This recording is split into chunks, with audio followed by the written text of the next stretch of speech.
I'm going to teach you transformation of sentences today. So this would be my first video on this topic. There are four main topics in English grammar of UP board, that is, first is direct indirect, that is narration. Second is synthesis. Third is transformation, and fourth one is sentence.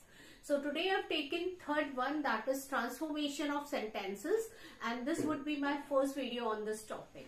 So keep on watching all my videos on this topic so that you can understand what is a transformation of sentences. Now, first let me tell you what is the meaning of transformation. Transformation of sentences means to change from one grammatical form to another without changing the meaning. When we change a sentence from one grammatical form to another, but we are not supposed to change the meaning of the sentences, that is called transformation of sentences. Okay. As we know that every sentence has its own grammatical structure, and according to that they have been given a name. So what we need to do that when we transform a sentence from one grammatical form to another, we should keep in mind that meaning should not change.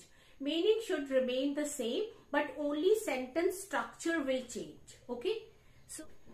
So मैं थोड़ा आपको हिंदी में भी बता दूं, क्योंकि अब से मेरा जो वीडियो बनेगा वो बाइलिंगुअल बनेगा.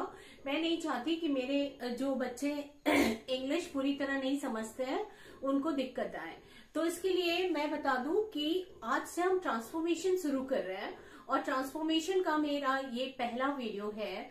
ट्रांसफॉर्मेशन क्या होता है कि जब हम एक ग्रामेटिकल स्ट्रक्चर से दूसरे ग्रामेटिकल स्ट्रक्चर में चेंज करते हैं, लेकिन उसके मीनिंग को हम चेंज नहीं करते, मीनिंग वही रहता है, तो उसको हम ट्रांसफॉर्मेशन कहते हैं. ठीक है.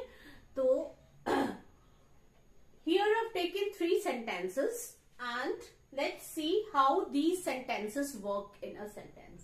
So let's see how these sentences works. First sentence, in spite of putting his best efforts, he failed. This is simple sentence with one finite verb. You all know it well that in simple sentence we have one finite verb, and here in spite of you all know that in spite of it is a preposition, and then we have putting. Putting is gerund. We all know, we have read the rule that there is a rule in simple sentence where we have studied that preposition comes before noun and gerund. If you have not watched that video, please go and watch that video, which link is given in the description box, so that you can understand it well. So in spite of putting his best effort, so here putting is not verb, don't confuse it to be a verb, it is a gerund. Okay. So in spite of putting his best efforts, he failed. It is simple sentence because we have one finite verb, that is failed. Okay. So it is called simple sentence. Now let's see another sentence. He put his best efforts but he failed. So here in this sentence we find that there are two sentences or two clauses, you can say. There are two clauses. But a clause means collection of some words with subject and verb combined. So here we have subject and verb, and here we have subject and verb. So in compound sentence, we know that compound sentence is made of two clauses, which is actually connected with a coordinating conjunction. You know it well. What is a compound sentence? So here we see that we have one clause here. He put his best efforts. He failed. This is another clause, and these two clauses are connected with coordinating conjunction but. So we can say that this is compound sentence. Okay. Now let's see the third one. Although he put his best efforts, he failed. So this is complex sentence. You know it well. What is the construction of a complex sentence? In complex sentence, we have one principal clause and more than one, it may be one or two or three subordinate clause, which is which depends on principal clause for their meaning. So here, although he put his best efforts, he failed.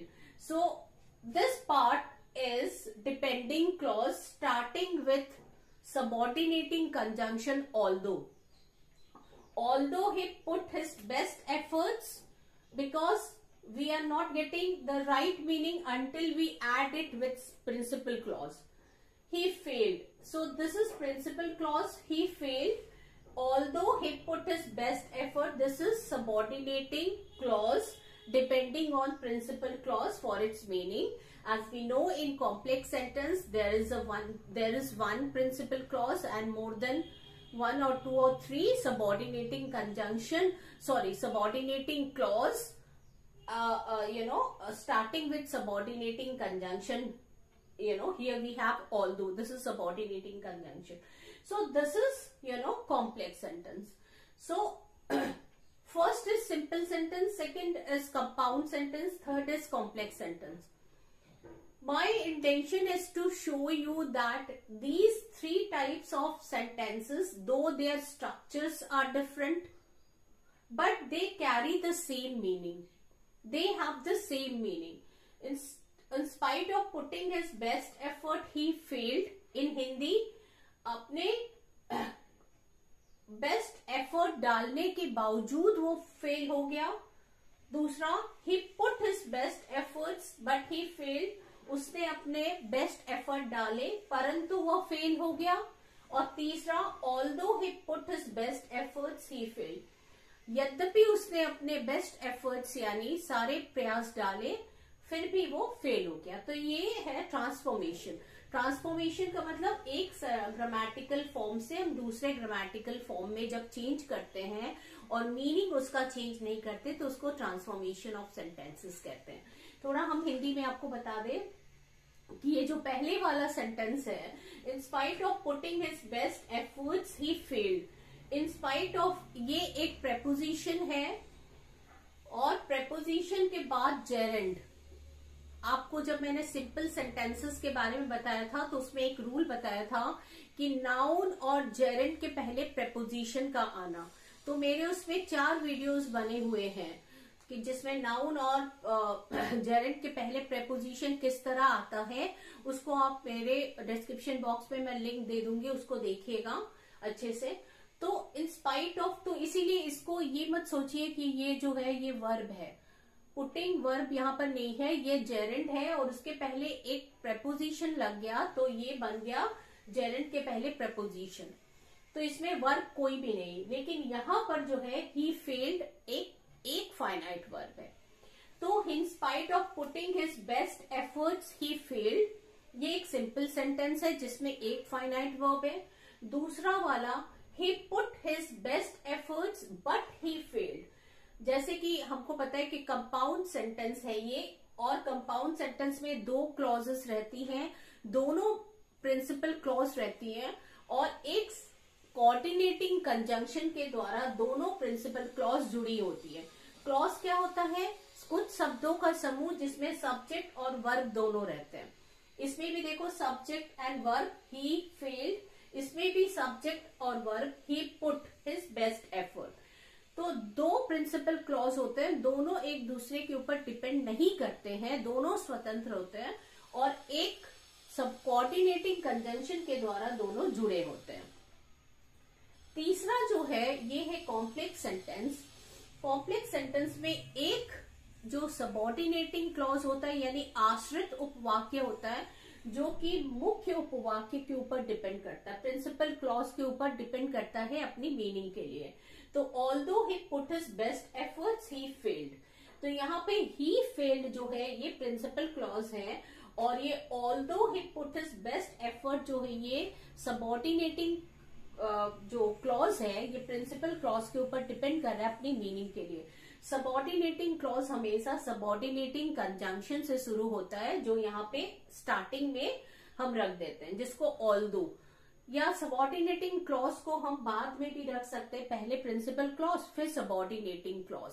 Subordinating clause के शुरू में subordinating conjunction हम जोड़ देते हैं तो वो आश्रित उपवाक्य बन जाता है. तो यहाँ पर मैंने 3 तरह के स्ट्रक्चर्स लिखे, लेकिन मेरे जो उद्देश्य है आपको बताने का कि ये तीनों स्ट्रक्चर यद्यपि अलग अलग अपना ढांचा रखते हैं, लेकिन तीनों का मीनिंग एक ही है।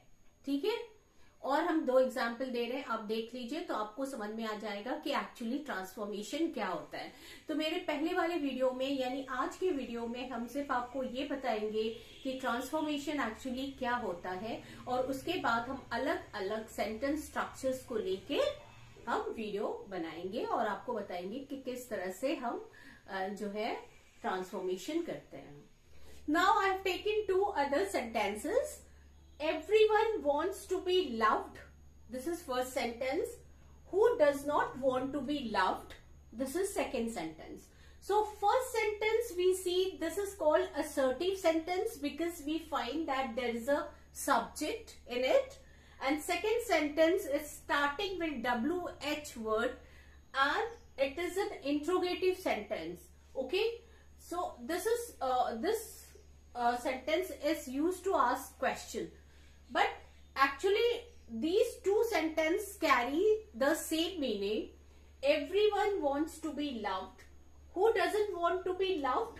तो यहाँ पे जो हम देख रहे हैं कि ये जो 2 सेंटेंस स्ट्रक्चर है, everyone wants to be loved, ये इसका सब्जेक्ट है तो ये असर्टिव सेंटेंस हुआ, और इसमें WH वर्ड से शुरू हुआ तो ये इंटरोगेटिव सेंटेंस हुआ। लेकिन इसमें ये एक्चुअली क्वेश्चन नहीं पूछ रहा है। जैसे हम हिंदी में बात करते हैं, हर कोई प्यार पाना चाहता है। Who doesn't want to be loved? क्या हर कोई प्यार पाना नहीं चाहता? आपका उत्तर हाँ होगा, हाँ हर कोई प्यार पाना चाहता है। तो ये एक तरीका है पूछने का, लेकिन इन दोनों सेंटेंस का मीनिंग एक ही है। ठीक है, Everyone wants to be loved. Who doesn't want to be loved? यहाँ पे एक चेंज हुआ कि डज जब लग गया डज नॉट, तो यहाँ पे वॉन्ट में एस नहीं जुड़ा और बाकी सेम है। ठीक है, तो इस तरह अलग अलग सेंटेंस स्ट्रक्चर्स होते हैं, अलग अलग सेंटेंसेस के अलग अलग स्ट्रक्चर्स होते हैं। उन सारे स्ट्रक्चर्स को जो है अगर हम एक स्ट्रक्चर से दूसरे स्ट्रक्चर में चेंज करते हैं लेकिन हमारा मीनिंग बिल्कुल नहीं चेंज होता, तो उसे ट्रांसफॉर्मेशन ऑफ सेंटेंस कहते हैं। तो ये हमारा पार्ट 1 है। अभी जल्दी ही हम पार्ट 2 के साथ आएंगे, जिसमें हम आपको दिखाएंगे किस तरह एक ग्रामेटिकल फॉर्म से हम दूसरे ग्रामेटिकल फॉर्म में विदाउट चेंजिंग द मीनिंग हम सेंटेंस को लिखते हैं। Thank you.